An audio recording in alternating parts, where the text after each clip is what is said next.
Bem-vindos a mais um Esquenta. Tá sendo muito especial toda essa troca e esses convidados. E cada vez mais eu vejo como os temas são integrados e como a gente tem coisas para aprender o tempo todo. Hoje a gente tem um pesquisador incrível que vai falar com a gente, é o Fernando Bertolucci. Ele teve agora no Biointegrity Tea Party e foi sensacional, falando da quanticulação, da relação com a biotensegridade, do toque, e ele vai trazer um pouquinho pra gente esse olhar, e a gente vai linkar com as coisas do Inner, que também tem tudo a ver. Então a gente tá muito feliz em receber ele. Lembra que ele separou 2 artigos para eu enviar para vocês, e lembra que para receber os artigos vocês precisam se cadastrar lá no curso Sentir, Pensar e Criar. E é super fácil, o link tá na bio, só se inscreve para receber todo o material.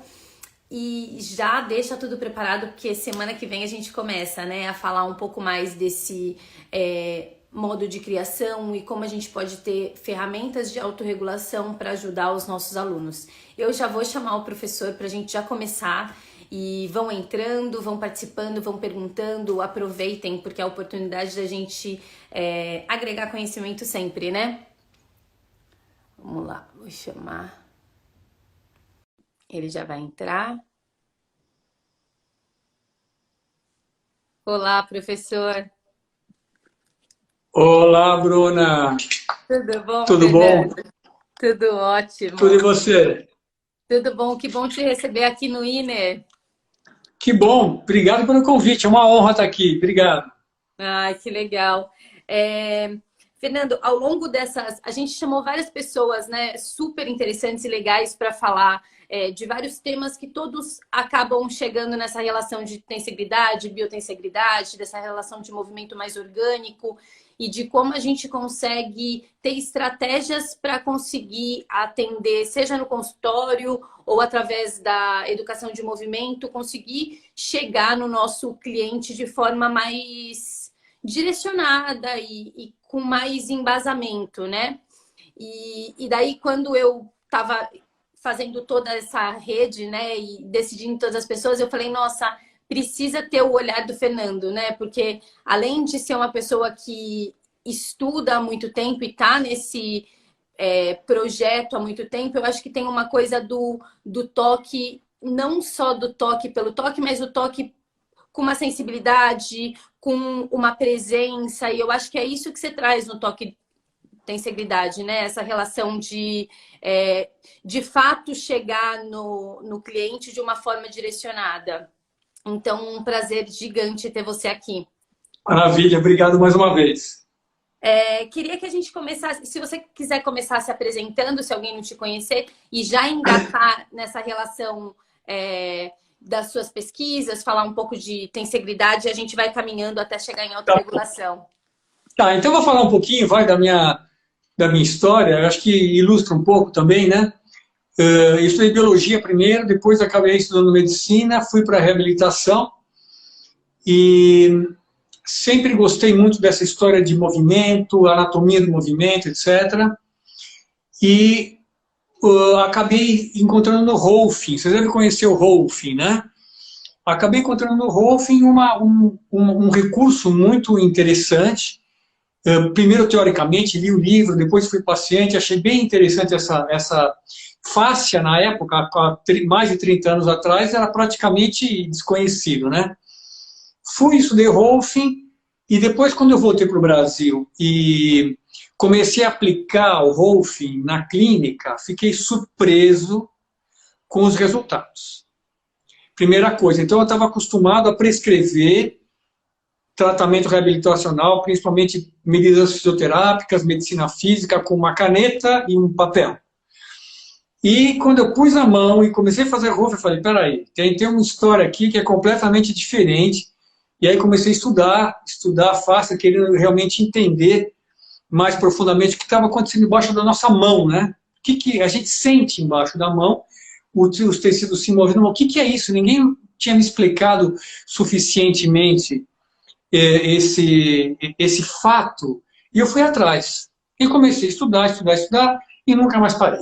Bom, Aí, a história é que no meio do caminho, então, eu sou fisiatra, né? Fisiatra pega os casos, em geral, que já passaram por mão de um monte de Todo gente, mundo. né? Então, chega lá, já passei no fulaninho, no cicrano, etc e tal, vim aqui, me mandaram aqui, eu vim aqui, etc e tal. E então, eu sempre fiz muito um trabalho muito direcionado para reabilitação, para movimento, para incapacidade motora, certo? Maior ou menor. Então, uma coisa muito customizada, se eu pudesse dizer. E o que aconteceu, na verdade, foram os próprios golfistas, meus colegas, quando vinham receber sessão minha, é que alguma coisa nesse meio do caminho, foram décadas, hein? Eu estou há muito tempo nessa estrada. O meu toque foi mudando sem que eu percebesse. Essa foi a primeira coisa que eu notei, que na verdade, que me avisaram, né, que eu não tinha percebido. E com a ajuda então de colegas golfistas, acabamos então caracterizando uma forma de tocar que tinha determinadas características particulares diferentes do que aquelas que a gente tinha aprendido originalmente, né? Legal, e isso tinha uma característica de muita precisão no toque, e que particularmente dava uma sensação realmente de movimento interno, que provavelmente acontecia nas interfaces faciais mesmo, e que, por isso, tinha uma característica cirúrgica. Então, o primeiro apelido, na verdade, quando eu fui dar o primeiro workshop para rolfistas, então, o apelido foi rolfing cirúrgico. Vamos fazer rolfing cirúrgico. Rolfing muito, né? Bom, e o negócio foi evoluindo, e também comecei a ver que tinha aplicabilidade em outras áreas.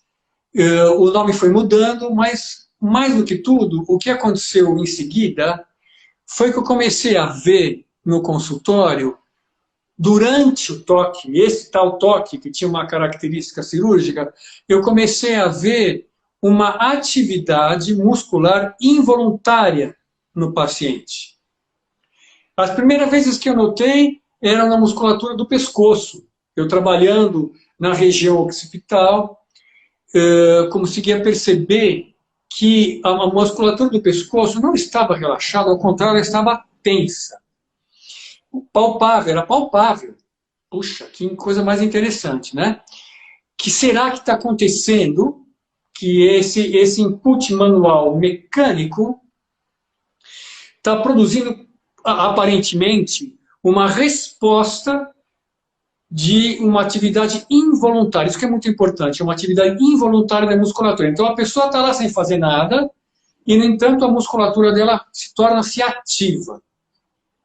Fiquei muito curioso com essa história e,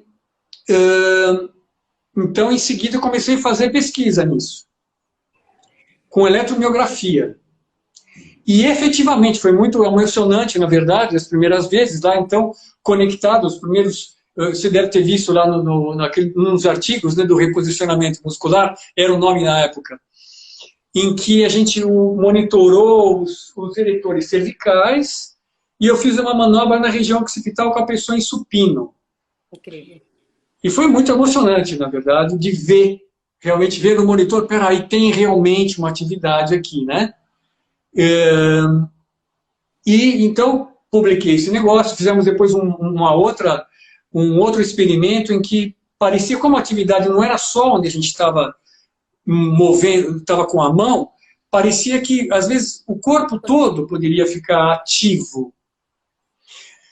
Então, fizemos um segundo experimento em que a gente trabalhou no tórax e monitorou de novo eretor cervical e aí o eretor lombar também. E vimos, de novo, então, manobra no tórax, atividade muscular cervical e lombar sincrônica. Que incrível. Que é o que a gente via na clínica. Você vê, dá para palpar o músculo, né? E aí, nesse meio tempo, começou a acontecer uma outra coisa. Que essa atividade, às vezes, se mostrava intensa o suficiente para produzir movimentos espontâneos. Esses movimentos aconteciam na menor parte das pessoas, mas em algumas acontecia. Era muito surpreendente ver o corpo da pessoa se movendo involuntariamente. Tem vários padrões de movimento. A gente vê isso até hoje, então, de novo, em outro projeto de pesquisa que está em andamento, que depois eu vou falar um pouquinho sobre isso. Então, o que será que é isso? Então, a pergunta que não quer calar é o que está acontecendo, que você põe a mão, produz um determinado input mecânico e cria a tensegridade no corpo. Na verdade, foi assim. Eu chamava isso de sincronicidade ao movimento da mão do terapeuta, porque nessa técnica a gente usa um tipo de uma oscilaçãozinha, uma pequena oscilação, para monitorar o estado do corpo da pessoa. E quando a gente faz isso, dá para perceber que quando o terapeuta faz essa oscilação, os segmentos, cabeça, né, tórax, pelve, se movem sincronicamente. Incrível. E essa sincronicidade, que é a tensegridade. Então, quando eu li a primeira vez tensegridade, eu falei, mudei o nome na hora. Porque isso aqui descreve o que eu estou querendo dizer. Entendeu? E aí virou toque de tensegridade. Quando você faz isso, então, e mantém essa condição de tensegridade com a mão. Então, com a mão é possível. Primeira coisa, com a mão é capaz de você, a partir da face superficial, então você cria um cisalhamento na face superficial, você move a pele, na verdade, move a pele, né, sobre a face superficial, até que se esgote o movimento da pele, a mobilidade da pele, e isso permite acessar o sistema facial, a partir de um ponto, né, que está com a mão. Aumenta, isso possivelmente, a gente não mediu isso, mas dá para ver clinicamente que você aumenta a pré-tensão do sistema. Lembra que na tensegridade o sistema é pré-tensionado, né? É exatamente a pré-tensão que permite a integração dos segmentos. Então, a comunicação morfológica, certo? É a comunicação pela forma, pela tensão do sistema. E a gente diz que com a mão você pode modificar, aumentando essa tensão, essa pré-tensão, de forma que os segmentos, então, se empacotam, vamos assim dizer. Ele fica um pacotinho, todo juntinho assim, ó. E manter isso com a mão, associado com uma outra condição mecânica, que é uma condição de equilíbrio instável, que eu acho que não vale a pena a gente entrar em detalhe aqui, que aí é a própria técnica, né? Mas o fato é que descobrimos, então, que tem tensegridade, mas mais alguma condição mecânica associada, produz, então, uma resposta muscular involuntária, e que em algumas pessoas aparecem movimentos de várias formas, tem movimentos assim, tipo muito comum é isso, assim, ó, na mão, e também muito comum é uma atividade tônica, que é o que a gente tem escrito nos artigos, né? Uma atividade tônica da musculatura, e que quando essa atividade tônica aumenta bastante, você produz um movimento que parece espreguiçar. Esse que é o... Então, agora o final da história, que é o nosso protótipo, vamos dizer assim, nosso modelo teórico de que, com a primeira coisa, espreguiçar é o bicho. Começa aí espreguiçar, provavelmente, espreguiçar é um mecanismo antiquíssimo, hein? E praticamente onipresente nos animais. Sim. Provavelmente que tem, e isso tem alguma coisa em animais, muito pouca bibliografia em humanos, mas parece então que esses movimentos do espreguiçar eles estão associados, primeiro, com o desenvolvimento da forma, desde a vida intrauterina. E que depois que nasce, eles guiam o próprio desenvolvimento do bebê e a sua capacidade motora. Então, a gente talvez possa arriscar dizer que o espreguiçar, e aqui quando eu falo espreguiçar, eu estou incluindo o bocejar. O bocejar é como se fosse o espreguiçar da respiração, que tem um espreguiçar próprio, já que a respiração nunca para. É o único movimento que nunca para. Quer dizer, o movimento, né? Claro que o coração também, mas movimento somático, assim, né? Que tem a ver com o sistema, diretamente com o sistema musculoesquelético, por causa da expansão torácica. Então ele tem quase que um espreguiçar particular. Tanto que vem junto muitas vezes, né? A gente boceja e espreguiça ao mesmo tempo. Isso é o que se chama de pandiculação, que é o tema dos aqueles artigos que eu te mandei, né? Tem.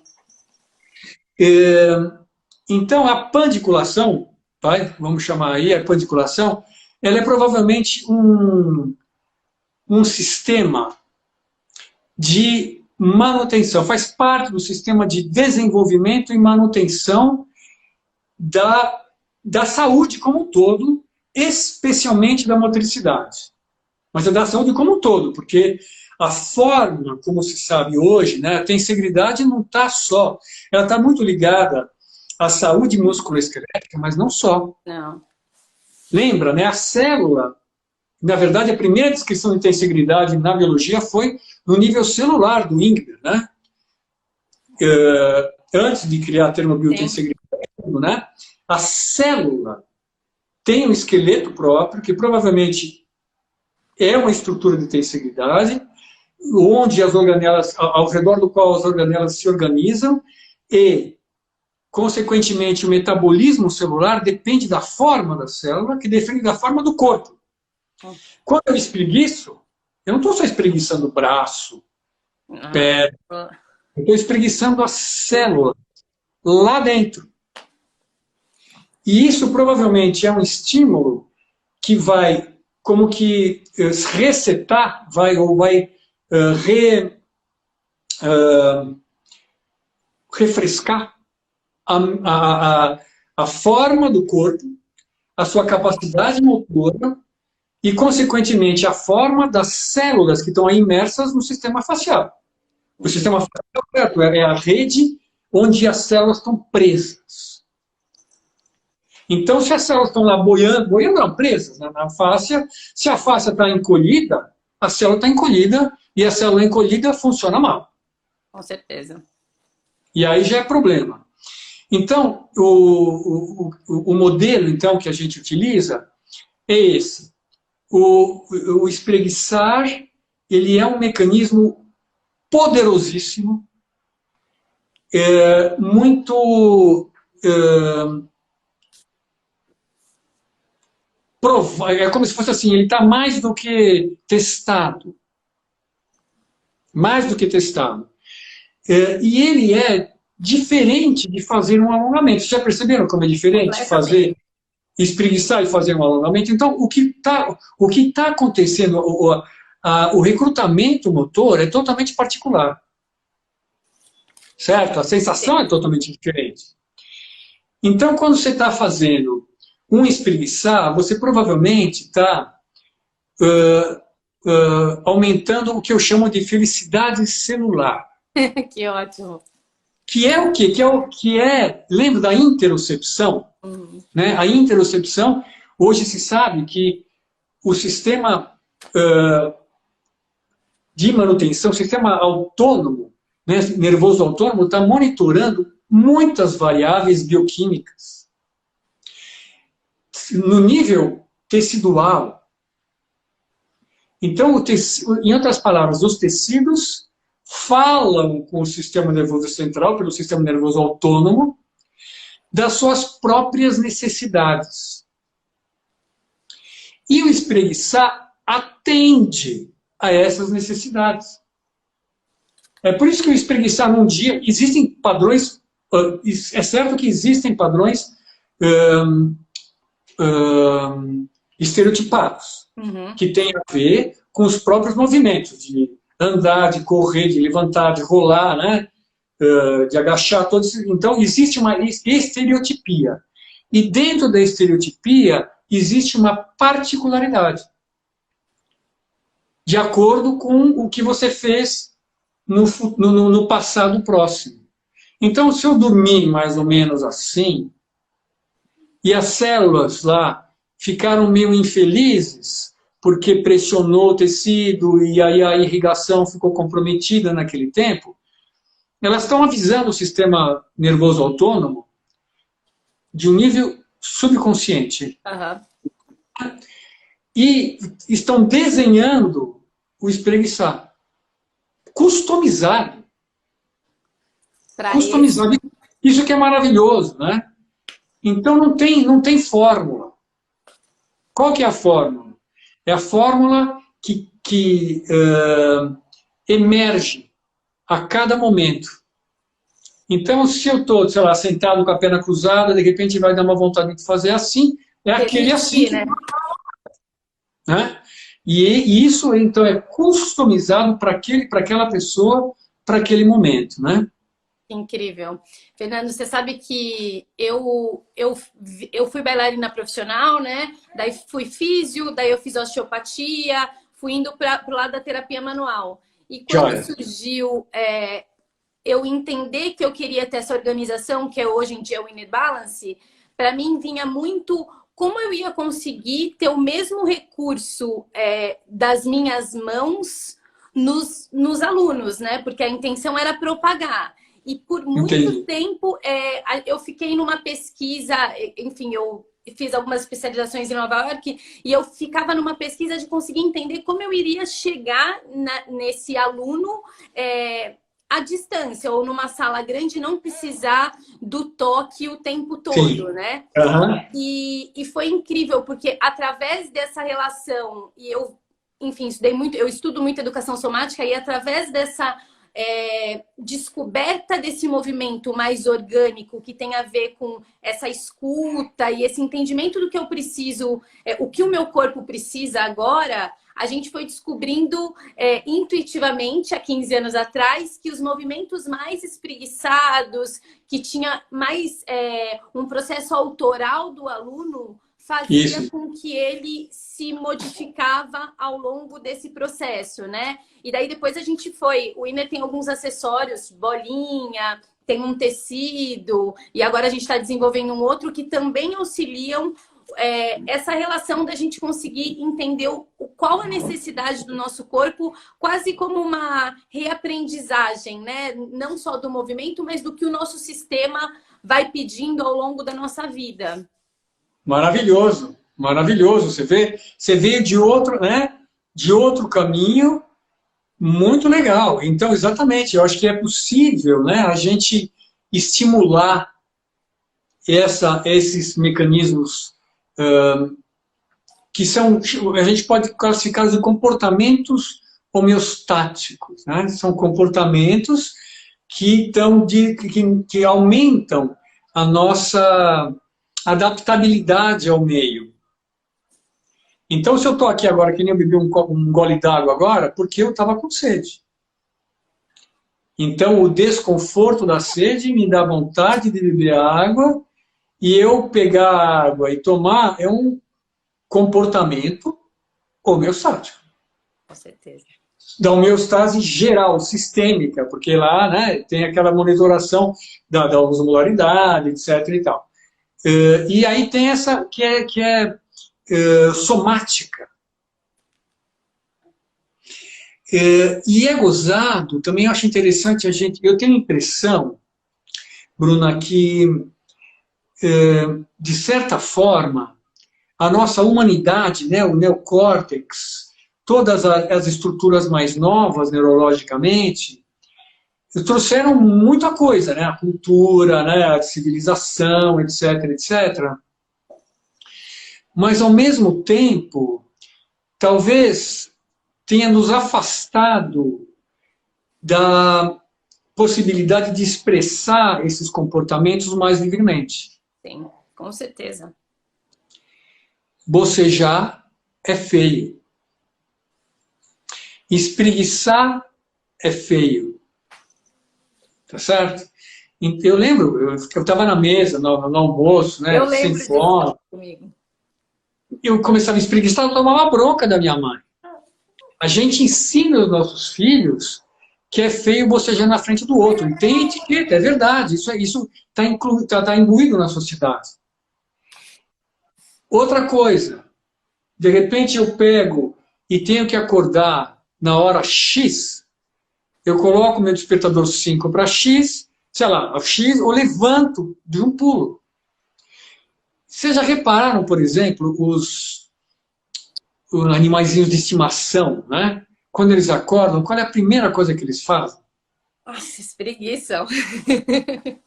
É o que o nosso cachorrinho morreu recentemente, mas eu chamava ele de professor. O professor estava lembrando sempre disso. E muito curioso, né? Muito curioso a atualização. Esse que é o termo que eu queria. É uma atualização do sistema.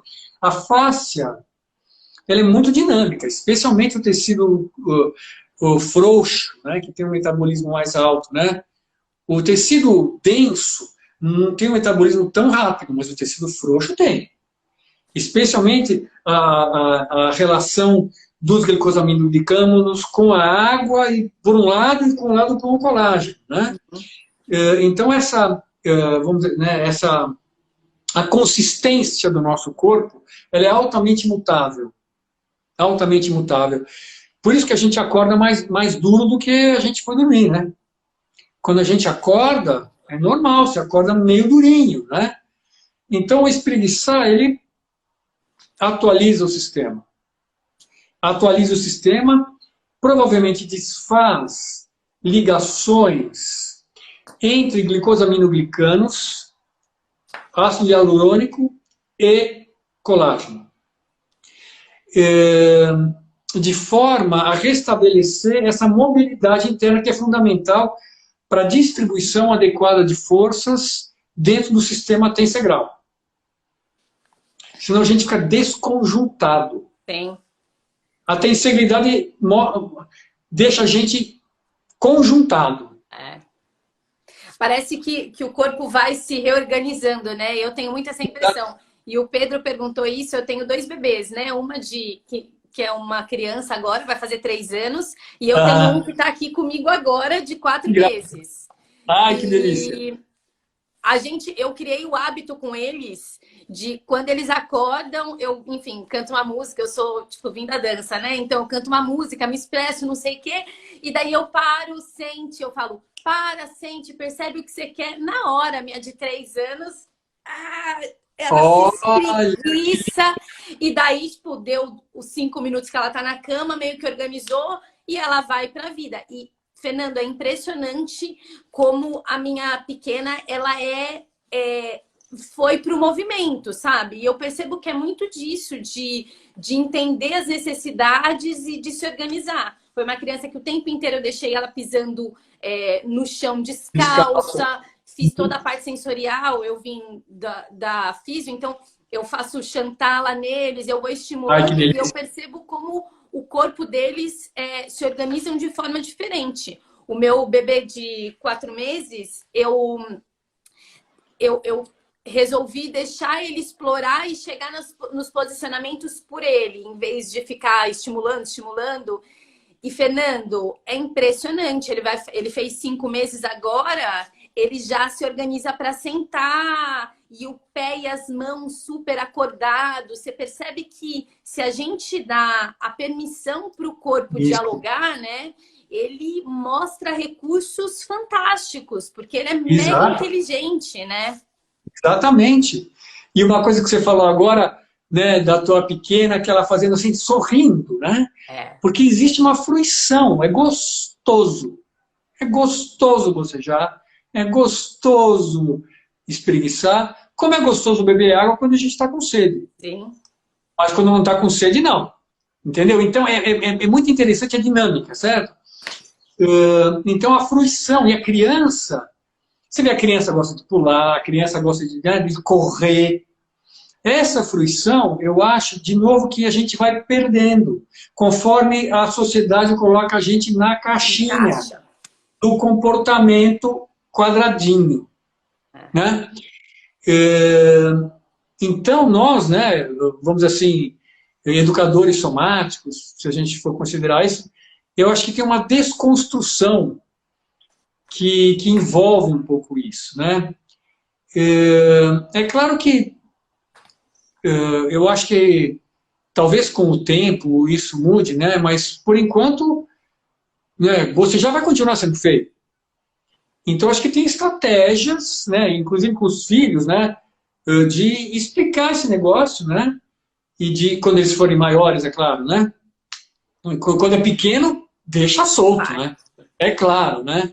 Mas quando tem que entrar na caixinha e o teu comportamento, vamos dizer assim, ele está sendo monitorado, de certa forma, né? É uma monitorização do comportamento. Então, você tem que ter uma certa atuação, por assim dizer, né? Então, vai ter que inibir.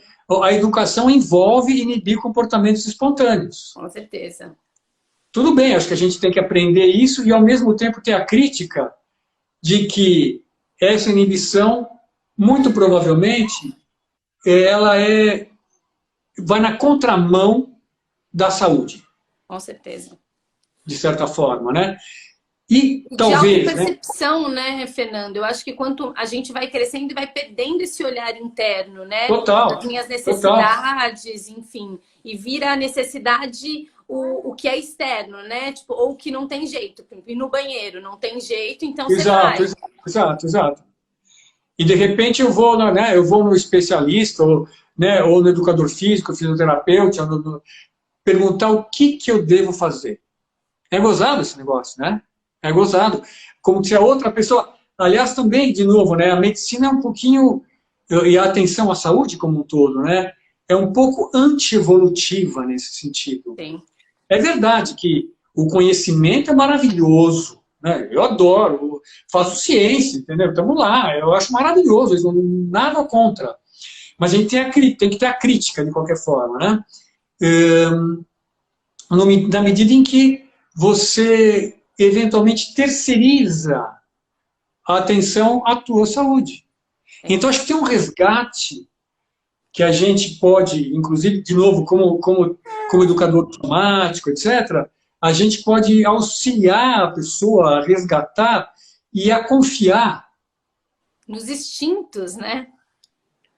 Pelo amor de Deus. Sim. É necessário, né? Eu acho que a gente está num momento de ser autor, de fato, das nossas vontades, entender as nossas necessidades, sair um pouco só do vou levar para o outro. Até porque o ano que passou foi um lugar de aprendizado para isso, né? Ter autonomia do movimento, entender as suas regulações, entender o que me faz bem. É importante. Claro, aí então... ele tá o bebezinho. Mostra. Ih, como é que ela chama? Ele chama Vitor, a outra chama Helena. Vitor. Ei, Vitor! Que graça. Parabéns. Obrigada. A Mônica fez uma pergunta. Pois não. Se os estímulos também limitam o corpo a se regular. Foi isso, Mônica? Vamos lá. Os estímulos também... O que é TDM, né? Os estímulos também limitam... Mônica, pergunta de novo, por favor. A gente vai... Ela pergunta e a gente responde. Fernando, você... Toda vez que toca no seu paciente... tem uma presença do seu corpo, né? Em relação ao corpo do outro. Exato. Bom, isso na educação somática, né? Eu entrei na educação somática pela técnica de Alexander e ele falou intuitivamente muito disso, né? De como a forma com que eu estou organizado atinge o sistema do outro, né? Exato. E quando você toca, você pensa no seu posicionamento em relação ao outro, ou você simplesmente emite o corpo inteiro atuando no outro, né? Exato, exato. É interessante, né? Essa pergunta é muito legal. Eu, no começo, quando eu estava começando a ensinar, eu olhava muito a mão da pessoa, né? Depois que eu fui perceber que é o corpo todo. Todo. É o corpo todo. Então, se a gente fosse agora atualizar um pouquinho, né, o entendimento disso, eu acho que você consegue estimular a tenseguridade no outro na medida em que você está presente na sua própria tenseguridade. Com certeza. E é gostoso, como é gostoso espreguiçar, isso que eu acho interessante. E tem mais uma coisa, não cansa. Essa atividade, a gente está estudando esse negócio dessa atividade tônica, os movimentos involuntários, quando aparecem, podem ser super fortes e, no entanto, a experiência da pessoa é que ela não está fazendo esforço nenhum. E a mesma coisa acontece com o toque, é sem esforço. Você usa o peso. É o jeito de colocar o teu peso e cria. Então, o sistema, o paciente e o terapeuta viram um só sistema de tenseguridade. E olha que interessante, já me aconteceu, eu também tenho um movimento involuntário faz tempo também, eu acho que talvez essa seja uma das raízes desse trabalho, quando eu comecei a meditar séculos atrás. E, então, às vezes, quando eu estou fazendo o trabalho, o meu corpo começa a movimentar involuntariamente. E aí eu estava conversando com uma aluna da Espanha ontem, inclusive, e que ela trabalha muito com o toque de tenseguridade, mais ou menos 8 horas por dia com o toque de tenseguridade, e num certo momento ela começou a ter movimento involuntário. Como terapeuta, você está entendendo? Que incrível. Então, o que eu quero dizer é que existe, eu acho legal esse termo também, a possibilidade de uma corregulação dos dois. Então, eu lembro também de uma outra aluna lá atrás, que foi minha assistente, e a primeira vez que ela, faz tempo que ela falou isso. Eu estava com uma dor no ombro, fiz uma sessão, passou a dor no ombro. Como então, essa organização tônico-postural, vai para a gente simplificar, ela muda, ela é muito particular, ela muda a distribuição de força, provavelmente, desse sistema tensegral, de tal forma que os tecidos vão receber os seus estímulos mecânicos que lhes são fisiológicos. Então, o movimento ruim, a gente sabe que cria problema, certo? Com certeza. Padrão de movimento ruim dá galho. Pipoca aqui, pipoca no tendão, na articulação, no músculo, na face, sei lá o quê. E do outro lado, o movimento bom soluciona o problema, que é exatamente esse o caso.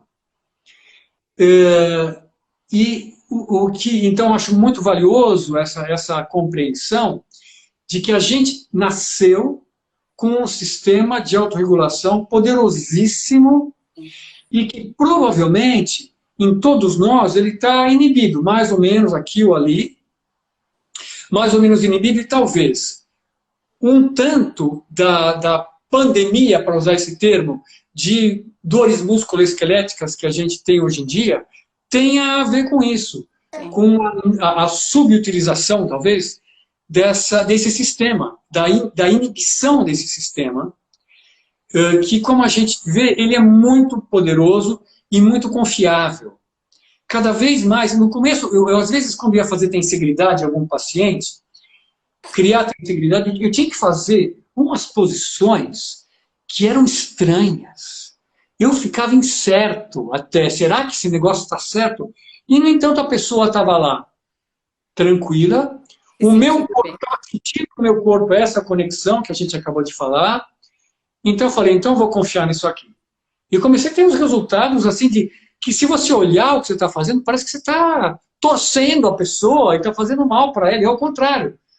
Talvez você esteja distorcendo torções históricas que se acumularam no sistema facial e que necessitam, então, desse estímulo, porque eu acho que é uma coisa também interessante. Se a gente fica muito tempo sem espreguiçar, o negócio, essas ligações que a gente falou há pouco, elas vão amadurecendo. De forma que se a gente fica muito tempo sem o sistema funcionar, a gente não acessa mais. Nem que a gente espreguice um monte, porque as conexões agora são de colágeno. Entendeu? E aí, então, a forma, a arquitetura da face mudou. Aí o toque, então, entra como uma coisa super poderosa. Sim. Possivelmente, na tua modalidade, o uso desses auxiliares para você, a partir da sensação, procurar acessar, então, áreas que enrijeceram ao longo da tua história e que a gente precisa soltar, vamos assim dizer. Você sabe, Fernando, você falou isso, eu lembrei. Quando eu fiz fisioterapia, né, eu tinha vindo da dança e entrei na físio. E toda vez que eu ia atender, eu ouvia os professores falando, não é uma dança, porque eu ia meio que me movimentando junto com o paciente enquanto eu colocava a mão. E o meu corpo ia indo para lugares que eram não fisioterapia na época. E Entendi. até hoje, acho, né? E as pessoas falavam, nossa, eu tô com uma sensação do meu corpo tão diferente. E eu me sentia ótima também. Eu trabalhei com um atleta profissional, tipo, jogador de basquete, nadador. E eles falavam, desse tamanho, como você tem tanta força? Eu falava, eu acho que é a conexão do nosso corpo, porque eu o tempo inteiro e saía super bem, Fernando. Nunca saía, ai, tô com uma dor no ombro, ou aconteceu alguma coisa por conta do toque. Pelo contrário, a sensação que eu tinha é que eu saía com o meu corpo tratado, né? Isso aí, olha que lindo. Muito legal, a mesma coisa que eu estava falando, exatamente a mesma coisa. Super legal ouvir isso, Bruna, muito bacana. E eu acho que nisso agora, né, nessa fase que as pessoas estão estudando essa questão de tensibilidade, biotensibilidade, muito mais do que há 20, 30 anos atrás, dá um lugar para a gente entender de deixar também o nosso corpo explorar o que a gente sente que é importante para nós e para o outro, né? Que eu acho que é incrível. Claro, claro, claro. É legal, né? Eu acho que fica muito rico e trabalhar assim é gostoso. É uma delícia. Então eu venho para o consultório curtindo, entendeu? Sim. Eu não acho que eu trabalho. Não, é uma delícia, é uma delícia. Ó, a Mônica perguntou limites de menos e limites de mais. Como é isso para o corpo? Limites de menos e limites de mais. Não sei se eu entendi muito bem a pergunta dela. Ó, o Fernando complementou. Os estímulos têm limites ou o corpo se regula nos seus limites? Os estímulos manuais, será que é isso? Quando hiperestimulamos, eu acho que é corporal também. Então. Então, eu acho que tudo tem o seu limite, né? Com certeza. Tudo tem o seu limite. E de novo, eu acredito que... Eu falo muito para os meus pacientes, não se trata de pensar em certo e errado. Esquece certo e errado. Certo e errado é uma construção mais nova, vamos dizer assim, do ponto de vista evolutivo, tá certo? E que a gente funciona muito a partir disso. A educação é assim, tá certo, tá errado, tá certo, tá errado. O que é certo para mim, o que é errado, né? Tá certo? E se basear na interocepção. A interocepção vai te falar o que está certo e o que está errado. Então, é uma coisa interessante. Na clínica, por exemplo. Então, eu vou pegar um exemplo, né? Eu estou fazendo uma determinada coisa, aí o paciente pode falar assim, nossa, você chegou no centro da questão, sei lá, alguma coisa assim. No local. E falar assim, e você pode apertar mais, viu? Ou ainda, você chegou, mas não acabou ainda. Isso é, a leitura interna ela é muito minuciosa. Muito minuciosa. Então, eu acredito, especialmente em relação ao estímulo manual, né, você tem uma amplitude, vamos dizer assim, de intensidade e de precisão. Tem uma coisa da precisão que é muito interessante, porque tem um jeito de você entrar no sistema. Desse jeito, o toque do texto. É um jeitinho que eu brinco que é como se fosse achar a ponta do durex. Sabe quando a gente perde a ponta do durex? Por isso é muito preciso, por assim dizer. E você, quando você está antenado, por assim dizer, na tua sensação, é claro, e no que você está vendo no paciente, parece que existe de novo essa corregulação, ela fica presente. Aí a pessoa, de repente o paciente começa, entendeu? Ou de novo, chega e fala, nossa, sei lá, fala alguma coisa que está adequado. Ou eventualmente, pode acontecer também, quando eu estou muito empolgado, aí eu solto meu peso com tudo e tal, de repente a pessoa falou, acho que está um pouco demais, aí eu diminuo. Bem. Né? Porque eu também tenho um certo problema com o meu freio é um pouquinho então talvez eu me empolgue um pouco demais às vezes, mas não machuca, né? Não machuca, nunca machuca. Nunca machuca. Quando você entra certo, não machuca. E, aliás, técnicas e coisas que criam roxos e tal, eu não acho legal. Eu também não. Tem um fisiologista, esqueço o nome dele agora, século XIX, sangue fora do vaso é cola. E é mesmo. Sim. A gente sabe que é mesmo, né? Por isso a anamnese é muito importante, a gente sabe dos traumas e tudo, né? Então, essa lubrificação interna, ela é nessa água, né? A água interna e como essa água está presa ou solta lá dentro do corpo, tem muito a ver com a distribuição da força e é uma coisa muito delicada, na verdade, muito delicada. Por isso que acho que a gente tem que cultivar isso com muito amor mesmo, né? Com muita atenção. Não precisa, a gente não precisa fazer uma coisa muito forçada. Aliás, forçar não acho legal também, né? Forçar. O mecanismo biológico tem o seu ritmo próprio. Não adianta querer acelerar. Às vezes é comum também a pessoa vista, especialmente no ano novo, nossa, esse ano eu vou mudar, vou fazer aquilo, e agora eu vim aqui, porque agora eu vou melhorar, Vou resolver. Fazer tudo de uma vez só.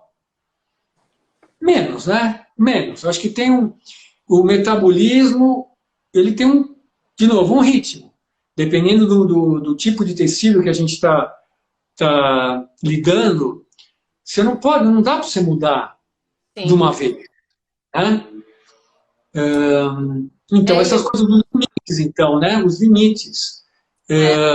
Às vezes o limite quem vai dar é a gente, às vezes o limite quem vai dar é o próprio aluno ou paciente, né? Que vai entender Exatamente. que o corpo dele, principalmente quando eu utilizo outros recursos, né? Acessórios, que são os acessórios do Inner, as pessoas falam, tenho que fazer? Eu falo, você não tem que fazer nada. Você faz enquanto você acha que o seu corpo está se sentindo bem ou que está sendo produtivo. Então, abre o olhar para a escuta e esquece quem está do lado. Exato. Principalmente quando é em grupo, né, Fernando? Porque senão fica numa coisa de eu preciso fazer, eu tenho que ir até o meu limite. É perigoso, perigoso. Perigosíssimo.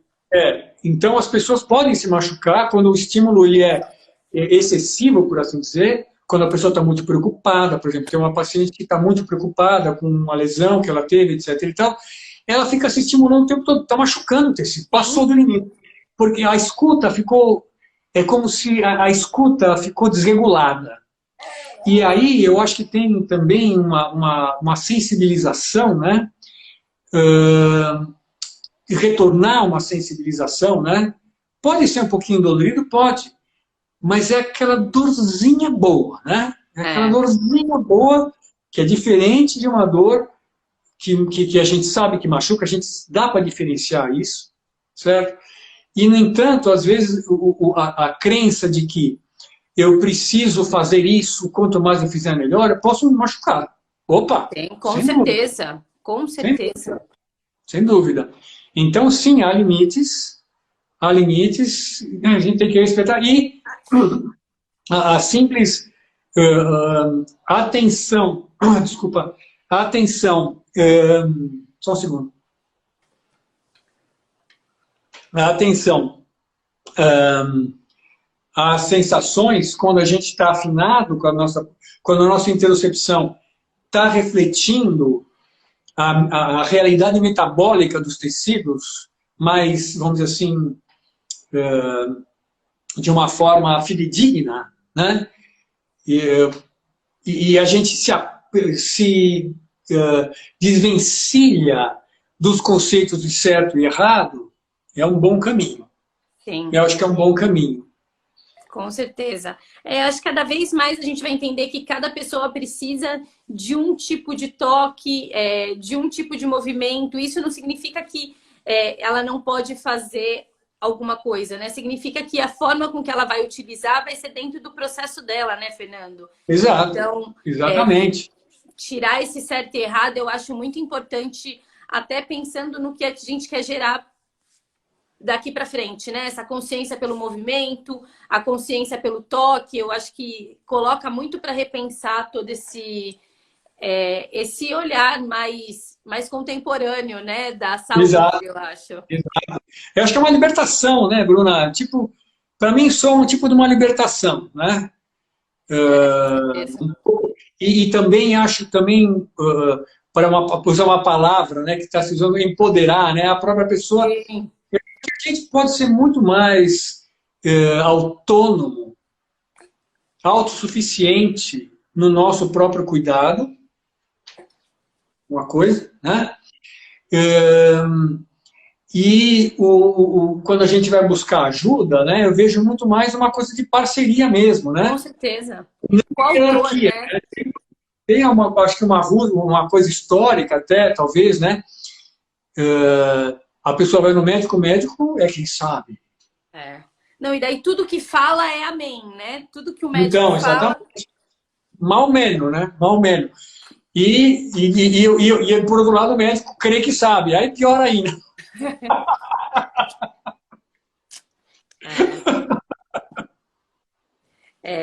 Não dá para ser só no outro, né? Eu acho que não dá para ser só ali. Tem a pessoa que entende, que sabe, ou que a gente espera que a gente está indo no lugar, né? Mas precisa ter essa troca de entender, o profissional entender o que o paciente, aluno precisa, o paciente, o aluno entender quais são os limites dele e a partir daí uma construção, né? Exato, exato.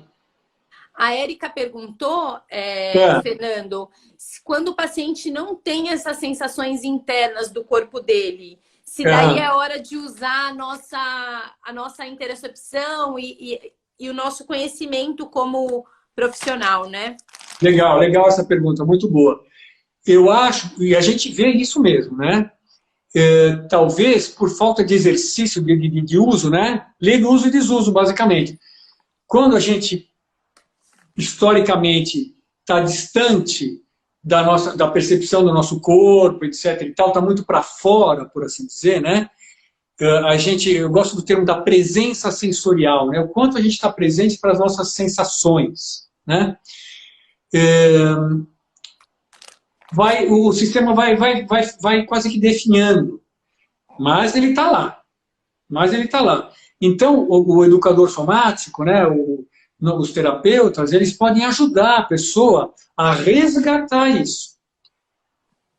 Aqui na clínica, a gente usa, antes de começar uma sessão, a gente usa uma avaliação que a gente chama de avaliação subjetiva. A pessoa em pé, procurando se tem alguma área, por exemplo, do corpo que se destaca por alguma sensação. Então, e é comum você ouvir assim, a pessoa falar, tá normal, tá normal. Ou só tem a tal dor, né? Ou a tal dor. Ou é tal dor, ou é normal. Claro que não é só isso, mas aí você pode ajudar, então, a pessoa a direcionar a atenção. Então, direcionar a atenção, por exemplo, para coisas assim concretas, né? O toque do pé no chão, né? Quando a pessoa caminha, você pode escolher como se fosse um aspecto do movimento e pedir, aí sim, você vai pedir para ela, percebe como a perna direita se move e percebe como a perna esquerda se move. Elas se movem diferentes. Tenta, e aí você começa, a pessoa, aí isso vem. Então, eu acho que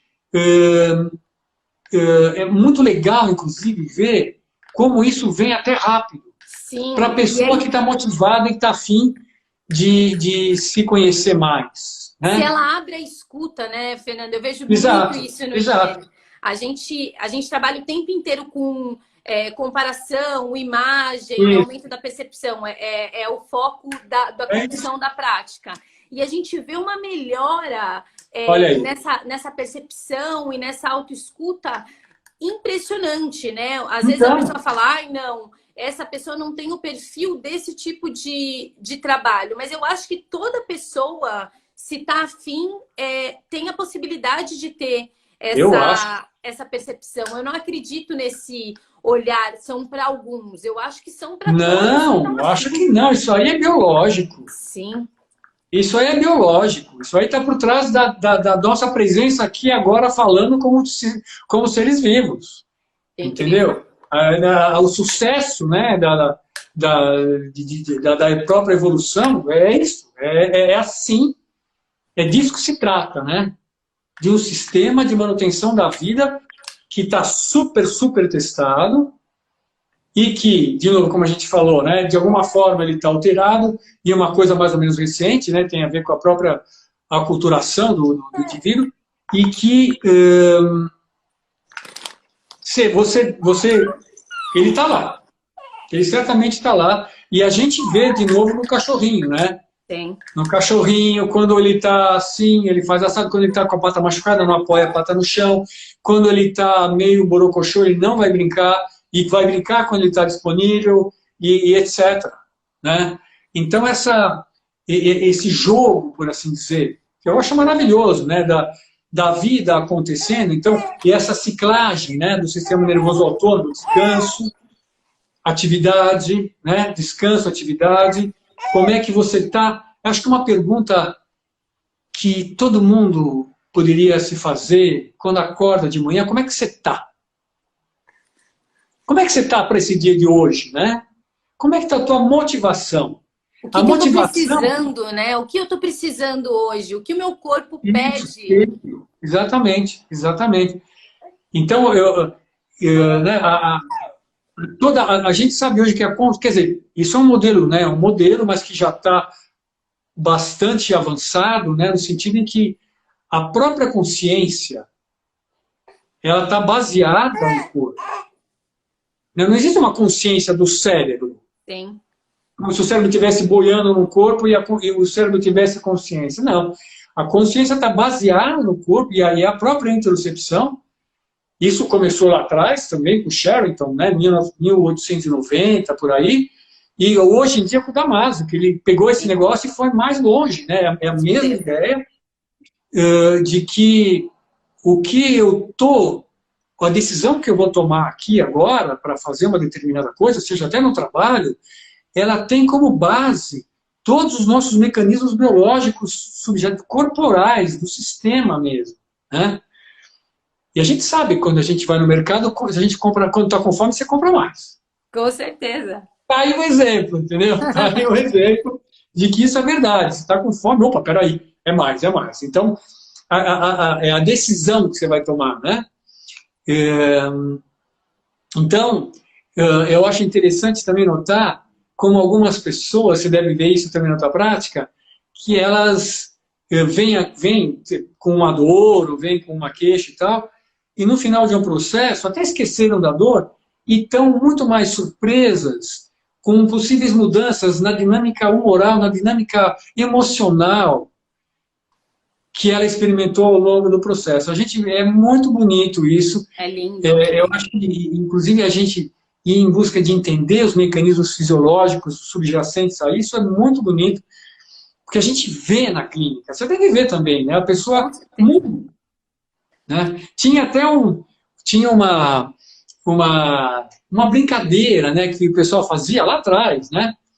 Ah, quem faz Rolfing se separa. Se a pessoa está casada, faz Rolfing, vai se separar. E era meio verdade, mesmo. Acontecia isso mesmo, de alguma forma. Parecia que mexia lá com a dinâmica da pessoa e ela ficava, o que a gente vê, né, essa coisa, as qualidades do movimento e as qualidades da emoção, quase como a mesma coisa.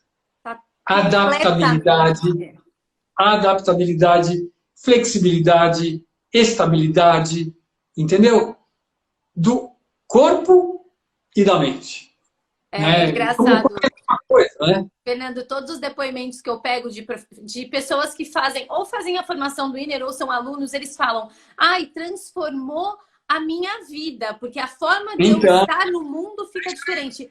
E é isso, né? A partir do momento que a gente abre para esse lugar da percepção e começa esse entendimento, a gente se vê não só no movimento ou não só numa dor, a gente se vê diferente no mundo, né? A forma de pensar fica diferenciado, a forma com que eu me relaciono fica diferente, porque a gente se modifica.